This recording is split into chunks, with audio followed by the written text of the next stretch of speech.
مساء الخير يا حبايبي، ازيكم عاملين ايه؟ يا رب تكونوا كويسين وبخير. معاكم قناة حلو وحادق مع المسية. النهارده هنعمل بدنجان. مهما عملنا من طرق البدنجان بنتوحش البدنجان المقلي. بصراحة هو لا يعلى عليه، بس العيب ان هو ايه، بيشرب زيت كتير. فهنعمل النهارده حيلة كده نخليه ما يشربش زيت. وبالمرة احنا برضك مش هناكله كتير يعني، بس احنا زي ما انا قلت قبل كده، انا في معظم الوقت مش بعمل مقالي، لكن في الصيام بعمل مقالي يعني غصب عني، بس مش كتير.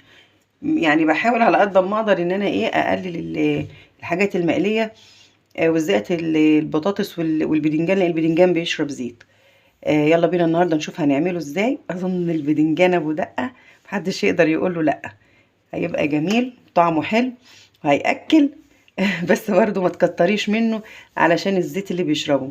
بس يلا حبيبتي حطي لي لايك جميل منك، ويلا نبتدي على طول. انا عايزه اقول لكم على البدنجان.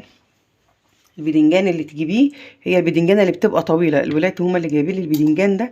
بس بصوا البدنجان اللي زي دي كده صغننه كده بس طويله، مش مدوره. المدوره في معظم الوقت بتبقى ناشفه ومبزره. هو بدنجان الشتاء بيبقى احلى من بدنجان الصيف بكتير. آه ما بيبقاش مبزر، بس على قد ما تقدري تجيبي اللي هي الطويله دي كده بتبقى جميله ومش مبزره من جوه خالص. الطويله كده بتبقى زي مش مبزره، لكن المدوره هي بتبقى مبزره. والكلام ده تخلي باله منه، يعني تخلي بالك منه اكتر في الصيف. انا هقطع كده اهوت القمع بتاعها وهقشرها. صراحه انا في معظم الوقت مش بقشره، بحب القشره بتاعته، خاصه ان هي سمعت عنها ان هي بتحارب الشيخوخه. بس انا ايه هقشر دلوقتي عشان التصوير حته وحته. بحبها باكلها، القشره بتبقى جميله. مش يعني طول عمرنا مش بنقشره من واحنا صغيرين يعني. اهو هقشر كده حته وحته عشان التصوير بس. لكن لو القشره مش بتضايقك كليه بالقشره. القشره جميله، كلها حديد، فيها حديد اكتر من البدنجان نفسه كمان. زي ما قلت لك هي بتحارب الشيخوخه، وفيها نسبه حديد عاليه. هكمل انا بقى كده وهقطعهم وارش عليهم ملح، ونرجع نشوف هنعمل فيهم ايه. انا قطعت البدنجان ورشيت له ملح اهو. انا بحب البدنجانيه تكون محمله، مش بحب البدنجانيه تكون رفيعه طبعا، وليكي حريه الاختيار. بس لما تيجي تقليه لو حمرتيه شويه زيت، يعني ما تخليهوش فاتح، لا، اول درجات البني كده بتلاقيه مش بيشرب زيت كتير، غير لو طلعتيه فاتح بيشرب زيت. طبعا البدنجان انا قطعته اهو. ممكن تاكلي واحده كده بس ما يكونش فيها ملح. هي بدنجان غني بالحديد، انا بحبه باكله كده. طبعا لو دورنا على نفسنا كلنا هنلاقي نفسنا عندنا انيميا الحديد. فالبدنجان وهو ني كمان كده بتبقى نسبه الحديد بتاعته حلوه يعني.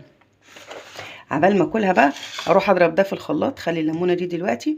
معايا فلفل، معايا توم، ومعايا كمون وكزبره ناشفه وشطه وملح. طبعا هجيب لهم ملح واروح اضربهم في الكبه وارجع على طول معاكم.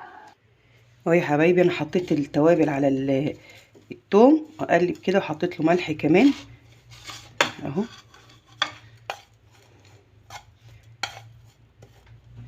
طبعا ظبطي الملح زي ما انت عاوزه. هاخد منها معلقه كده اهو، عشان انا عامله بدنجان كتير اهو. لو عوزت طبعا هعمل تاني وهعصر عليها ليمون وخل. هتاكلي حبه بدنجان عسل اهو.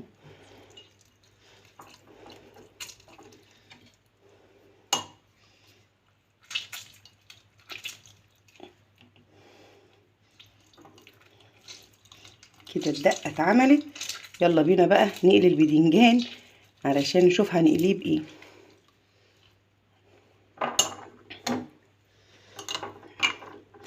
شويه دقه عسل. بصوا يا حبايبي الكفر اللي انا هعمله للبدنجان دوت 5 6 معالق دقيق، عليهم معلقتين 3 نشا. تقدري تحطي يعني مثلا كوبايه دقيق عليها نص كوبايه نشا او اقل شويه. هو هيعمل لها كفر حلو. وهنحط لها بهارات كمون وكزبره ناشفه وبابريكا اهو. كمان حطيت سنه كركم اهو كده، وهحطها في الزيت. هكمل كل الكميه بنفس الطريقه علشان دوت هيخليها متشربش زيت. وهرجع اوريها لكم التحمير بتاعهم شكله ايه. بصوا يا حبايبي، انا قليت حطت بدنجان، يعني لا دول حطتين يعني مره ومره، ملو الطاسه مره وملو الطاسه مره. بصوا ديت اللي من غير كفر اهي، شاربه زيت. بصوا بقى اللي بكفر اهي مش شاربه زيت خالص، ومنشفها النشا، يعني دي طريه دي ناشفه، سخنين هما الاتنين. بصوا بقى انا هجيب اللي لازم تحطش عليها الدقه وهي سخنه، هتحسي ان التوم كده اخد من السخونيه وزي ما يكون استوى كده، يعني حاجه في منتهى الجمال اهو. طبعا ممكن ترشي رشه ملح على البدنجان لو كان البدنجان عادي، لو هو دوقي حته، لو كان بقى حلو خلاص اهو. بصوا وهو سخن، لازم وهو سخن اهو. كمان البطاطس السلطه وانت بتعمليها حطي لها تومه، لو انت بتحطي لها تومه وهي سخنه، ما تخليهاش لما تبرد، وهي سخنه بيبقى طعمها في منتهى الجمال. التومه بتاخد من السخونيه كانها بتستوي، حاجه كده فاخر من الاخر يعني. يا رب تجربوها وتعجبكم. يا حبايبي انا قليت البدنجان كله، ايه رايكم في الديك اللي واقف ده؟ لو عندي فلفل تاني كنت قليت، لكن انا نفضت التلاجة عشان انزل بكره اجيب اكل تاني. اهو طبق شكله جميل، هنحط له الدقه دلوقتي. انا حطيت حبه صغيرين وقلت احط الباقي معاكم كده. بصوا حتى على الفلفل لو حطيته الدقه دي بيبقى طعمه في منتهى الجمال اهو. انا حطيت حبه مستردة للدقه دي عشان تبقى طعمها ميزز كده زي مع الليمون.